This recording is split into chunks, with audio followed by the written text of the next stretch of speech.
see it? You see the beautiful Brazilian rosewood and the craziness of this guitar? Do you even know what it is? Because in 1969, they only made 56 Gold Crests, which makes it a very, very rare and beautiful bird. I remember this guitar coming up in my feed 8, 9, maybe even 10 years ago. It keeping me up at night. What on earth is that? Is that a Brazilian Rosewood ES335? Are you serious? Like, look at this thing.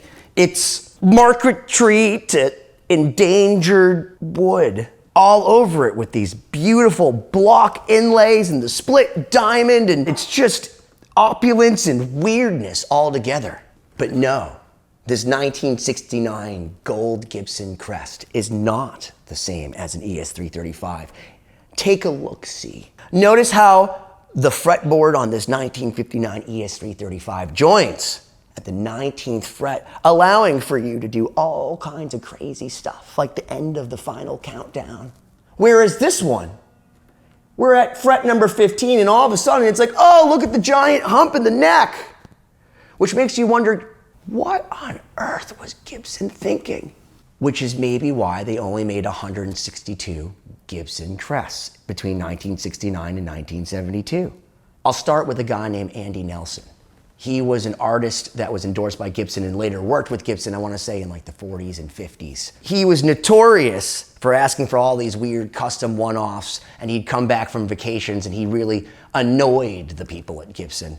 He would have all these crazy requests, and there's even some historical records of letters going out from Gibson to customers saying, yeah, we can't do this crazy stuff. Like, we're not set up for that, so why don't you just order something that's in the catalog? It's probably why it took them so long at Gibson to make a custom shop, because it's something that tends to lose money, because a lot of these things are just so wild and time consuming, it doesn't make sense. So thanks, Andy Nelson. He actually came out with a Gibson Crest that literally has nothing to do with this guitar at all. So for those that don't know, in 1966, the Brazilian rosewood tree was put on the CITES list, meaning you cannot cut it down anymore because it's critically endangered.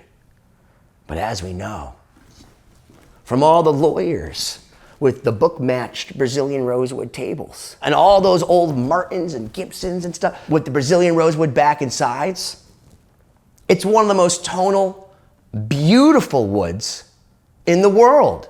In the late 60s, Gibson obtained a bunch of already cut down Brazilian rosewood by absorbing, are they wood dealers? Are they like, hey man, you got your Peruvian Purple Heart? Is that what they did? But they got all this Brazilian rosewood that had already been cut down, knowing it's a tonal wood that everyone's gonna want. And in true crazy form, made this Gibson Crest, which, let's just get down to the nuts and bolts of what this thing freaking is. As you can see, it says the Gibson Gold Crest with a 1969 serial number. Look at that. Brazilian rosewood, kind of inset in gold. Then you got a floating sort of arch top thing, bridge with, look at these humbuckers. This is part of the wildness of this guitar. They are floating, attached to the body with L brackets, these mini humbuckers. And there are no routes in the body. So this body is Brazilian rosewood veneer. You have absolutely beautiful binding on this Brazilian rosewood pickguard. Witch hat knobs, which are just indicative of this time, scream, 1969, let's go to Woodstock. And then you have even binding around the F-holes and just this beautiful binding around the entire body. And on the back, you have this beautiful marquetry work that's just, it's kind of, dare I say, like Native American. And on the front, we'll start with the headstock. You got like the ES355 split diamond kind of thing going with the crest on the truss rod cover. These beautiful Clusin tuners that are just the Buick of the day. Here's Tomorrowland. And again, look at all that dead mollusk. But unlike an ES355, which is in ebony, you have a Brazilian rosewood fretboard. So in 1969, this guitar was $895.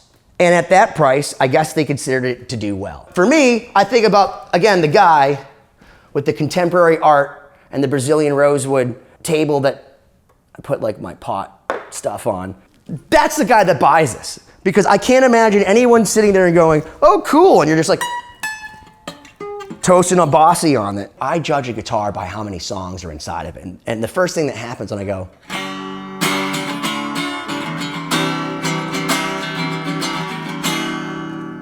it plays really nice, at least in the cowboy chords area. It sounds beautiful acoustically, which makes sense because it has no center block.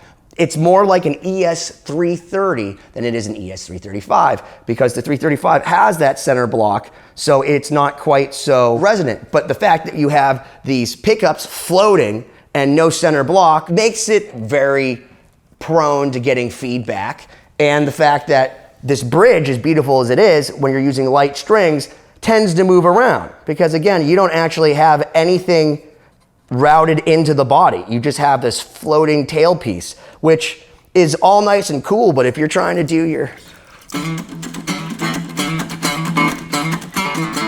and you're used to your Evertune bridge, you know, you're like, there's way too much wonkiness to this. But I judge a bird based on how many notes it sings, how many times it tells me a song in my ear. I gotta tell you, I feel like there's a lot of songs in this guitar, so let's plug her in. I can already tell you guys that this guitar is hard to stay in tune.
First off, I love how great it sounds like up here. It's like blasting at me this beautiful tone.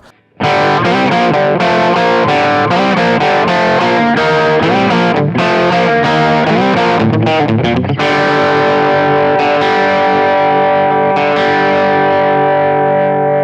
of the things they said is that the bridge doesn't stay very in tune because it kind of slides around with light strings. That's a thing.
This guitar is awesome, but you know, having a bridge that can move around and have wonky intonation, this is strange. It's just a weird guitar. I mean, it's super beautiful, but it's like, you know, when you go to the section of like Saks Fifth Avenue that has like the old school, it's like the leftover Dior or whatever, and you're like, does somebody actually wear this shirt with a flap and like buttons over here, but it's like $8,000 marked down from $20 million. And you're like, who actually wears this? I'm not sure I could play this through a gig. I'm tuning in between my Skid Rows. It sounds beautiful, it looks beautiful, and it's weird, but it certainly doesn't win the gold. Why don't you smash that subscribe button already?